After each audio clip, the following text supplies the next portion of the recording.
आप देख रहे हैं योर मनी और आपके सभी क्वेरीज को आंसर करने के लिए वाइज इन्वेस्ट के सीईओ हेमंत रुस्तगी हमारे साथ बने हुए हैं। कुछ और व्यूअर्स से करते हैं कनेक्ट और सवाल हमें भेजा है अगला। अनंत ने ईमेल के थ्रू दिल्ली से 48 इयर्स इनकी एज है, 5500 रुपए के महीने की एसआईपी ये कर रहे हैं। 1 लाख अभी इनके पोर्टफोलियो में इकट्ठा हुए हैं 15 सालों के नजरिए से। 2000 Nippon India large cap, 1500 Tata BSC Sensex index, 1000 HDFC multi cap and then 1000 rupees SBI gold fund. Suggestions बताइए प्लीज। जी देखिए, इनके पास भी काफी लंबा समय 15 साल। इक्विटी में जब आप एसआईपी से इन्वेस्ट करते हो, जितना लंबा समय देंगे उतना ही आपको equity as an asset class और जो फंड्स आपने चुने उनका आपको फायदा होगा। तो आई थिंक स्ट्रैटेजी इनकी बिल्कुल सही है। इनकी जो इन्वेस्टमेंट है वो 5500 है। 12% का रिटर्न अगर हम मान के चले तो 15 साल के बाद करीब तकरीबन 32 लाख का कॉर्पस बनेगा। एक तो इंपॉर्टेंट चीज ये है। दूसरा, इतनी इन्वेस्टमेंट के लिए 4 फंड, फिर से अगेन मुझे लगता है इतने फंड्स की जरूरत नहीं है उनको।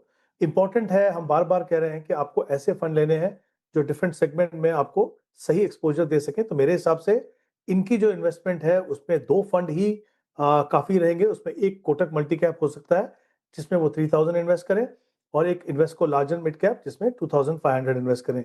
ये जो 2 फंड्स हैं, जैसा कि आप देख सकते हैं, मल्टी कैप फंड जो है आपको तीनों market segment, large cap, mid cap, small cap में एक्सपोजर देगा मिनिमम 25%, और बाकी जो 25% है वो फंड मैनेजर की डिस्क्रिप्शन पे समय समय पे बदलेगा।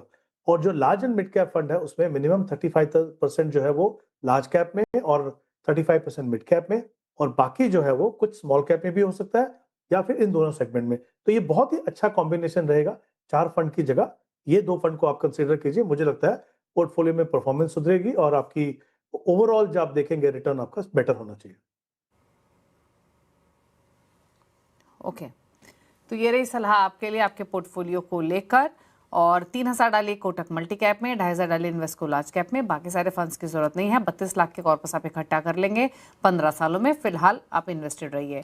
बात करते हैं शुभम से। इन्होंने एक सवाल भेजा है दिल्ली से। 29 साल इनकी उम्र है, 17000 के महीने की एसआईपी चल रही है और निवेश अवधि है इनकी 25 से 30 साल की। तो एक्सट्रीम लॉन्ग टर्म व्यू लेके चल रहे हैं, अंडर 30 ईयर्स हैं, तो जल्दी ही शुरुआत की है। अब शायद इन्होंने पोर्टफोलियो भी बनाया है क्योंकि इन्होंने पोर्टफोलियो की वैल्यू तो मेंशन की नहीं है। फंड्स कौन से हैं? पराग पारिक फ्लेक्सीकेप 6000 रुपये महीना, देन 4000 रुपये महीना है निपॉन इंडिया मल्टी एसेट में, 3000 Bandhan small cap, 3000 Axis mid cap and then 1000 rupees Motilal Oswal gold and silver fund of fund में। क्या सजेशन रहेगा इनके लिए? जी देखिए, सबसे अच्छी बात यह कि उन्होंने कहा कि 25 से 30 साल का इनके पास समय है। तो जैसे मैंने पहले भी कहा इससे पहले सवाल के जवाब में, कि इतना लंबे समय जब आप इन्वेस्ट करते हो तो सही मायने में इक्विटी का जो फायदा है वो आपके पोर्टफोलियो को मिलता है। तो आई थिंक ये बिल्कुल सही स्ट्रेटेजी है। जितना लंबा समय देंगे उतना ही आपको पावर ऑफ कंपाउंडिंग का फायदा होगा। दूसरा, जब इतना लंबा समय है, और वो जैसे मैंने पहले भी बात की कि मैं फिर से इनको भी ये सलाह दूंगा कि कोशिश कीजिए, शुरुआत किया अच्छा है, लंबा समय दिया और भी अच्छा है, लेकिन स्टेप अप कीजिए ताकि आप और बड़ा कॉर्पस बना सके। पोर्टफोलियो में ओवरऑल मैं कहूंगा अच्छे फंड्स हैं, बट 1-2 बदलाव की जरूरत है। एक तो इनके पास एक मल्टी एसेट फंड है, उसके अलावा एक गोल्ड एंड सिल्वर फंड है जिसमें 1000 रुपए इन्वेस्ट करें तो मुझे लगता नहीं वो कुछ बहुत ज्यादा कंट्रीब्यूट कर रहा है।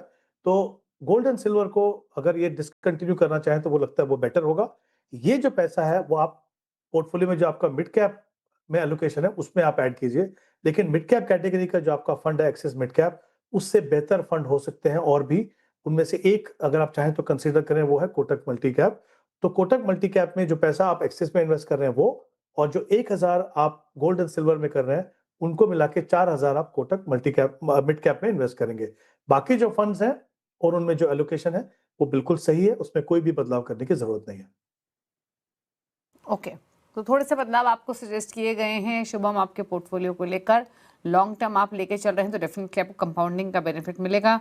आपको सलाह, एक छोटा सा बदलाव आपको सजेस्ट किया गया है, वो ये कि आप गोल्ड सिल्वर में जो आप 1000 रुपये डिप्लॉय कर रहे हैं, आप मिड कैप फंड्स में एलोकेशन इंक्रीज कर सकते हैं। एक एक्सिस मिड कैप की जगह कोटक मिड कैप आप रखें वो बेहतर रहेगा। कोटक मिड कैप में उस केस में जो टोटल सिप है वो 4000 रुपये महीने के आसपास की हो जाएगी। तो थोड़े से बदलाव आपको इस सजेस्ट किए गए हैं लॉन्ग टर्म के पर्सपेक्टिव से। मतलब 25-30 सालों के पॉइंट ऑफ व्यू से ये कॉम्बिनेशन जो है इनका वो सही लग रहा है कि हेमंत जी? और दूसरा ये क्योंकि एक्सट्रीम लॉन्ग टर्म व्यू है, मतलब 25-30 साल काफ़ी लंबे समय होता है, काफ़ी फंड्स होते हैं जिनकी परफॉर्मेंस वेरी कर सकती है। कोई भी पोर्टफोलियो में फंड कोई भी व्यूअर चुन रहा है, कितने टाइम बाद रिव्यू करे कि रहना है उस फंड में या कुछ स्ट्रैटेजी बदलनी है? एटलीस्ट कितना टाइम दिया किसी भी फंड को चुनने के बाद अपने पोर्टफोलियो में? जी दीपाली, ये बहुत ही इंपॉर्टेंट सवाल है। देखिए, आपकी जो कमिटमेंट एज एन इन्वेस्टर होती है वो इक्विटी से होती है, as an asset class, fund से नहीं होती है। आप अपनी पोर्टफोलियो की इन्वेस्टमेंट जो शुरू करते हैं वो कुछ फंड से शुरू करते हैं जो आपको लगता है कि उनका पास्ट ट्रैक रिकॉर्ड अच्छा है, आगे उनमें पोटेंशियल है।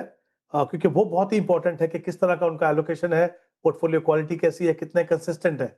लेकिन ये जो फंड्स आज अच्छे हैं, जरूरी नहीं है कि वो, अगर आप 20-25 साल के लिए इन्वेस्ट कर रहे हो तो ऑब्वियसली आपको मॉनिटर करना पड़ेगा। मॉनिटर जो आप करेंगे उस तक मेरा ये मानना है कि मॉनिटर आप कीजिए, हर 6 महीने या 1 साल में करिए आप, लेकिन इस मकसद से नहीं कि उसको बदलाव करना है। ये पॉसिबल है कि अच्छे से अच्छा फंड कुछ क्वार्टर, 4 या 5 क्वार्टर अच्छा ना करे।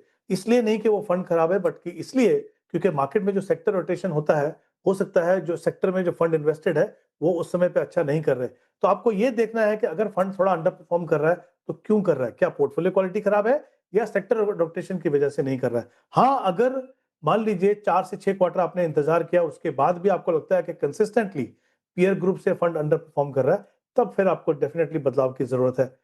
मॉनिटर कीजिए, जैसे मैंने कहा, इंपॉर्टेंट है, बदलाव की नीयत से नहीं बल्कि ये देखने की वजह से कि अगर वो अंडर परफॉर्मेंस है तो क्यों है, और अगर जरूरत पड़े तो फिर डेफिनेटली आप तैयार रहिए, क्योंकि जितना लंबा समय आप एक अंडर परफॉर्मिंग फंड को अपने पोर्टफोलियो में रखेंगे, वहीं उतना ही आपके पास एक अपॉर्चुनिटी लॉस होगा। तो ये बहुत ही इंपॉर्टेंट एस्पेक्ट है। याद रखिए, आपकी कमिटमेंट इक्विटी से है, फंड से नहीं है। फंड को आप रेगुलरली मॉनिटर कीजिए और जरूरत पड़े तो बदलाव कीजिए। ओके, तो ये रही सलाह आपके पोर्टफोलियो को लेकर। अब पूछ लेते हैं हेमंत जी के टॉप 4 फंड्स। हेमंत जी बताइए क्या चॉइसेस हैं आपकी? जी देखिए, मल्टी कैप में कोटक मल्टी कैप, फिर ICICI Pru, large and mid cap, Bandhan का स्मॉल कैप और इन्वेस्को मिड कैप, ये 4 फंड्स हैं। मुझे लगता है एग्जिस्टिंग इन्वेस्टर्स और जो न्यू इन्वेस्टर्स हैं, अगर वो पोर्टफोलियो बना रहे हैं तो इनमें से कुछ फंड वो कंसिडर कर सकते हैं। तो Kotak multi cap, ICICI Pru large mid cap, Invesco India mid cap, Bandhan small cap, ये 4 चॉइसेस हैं हेमंत जी की तरफ से। थैंक यू हेमंत जी आने के लिए शो में और सभी क्वेरीज को आंसर करने के साथ साथ अपने टॉप 4 फंड्स भी शेयर करने के लिए। इसी के साथ एक ब्रेक का वक्त हो गया है। Thank you Hemant ji show में आने के लिए। यो मनी में तो इतना ही। ब्रेक के बाद भी खबरें जारी हैं। नमस्कार।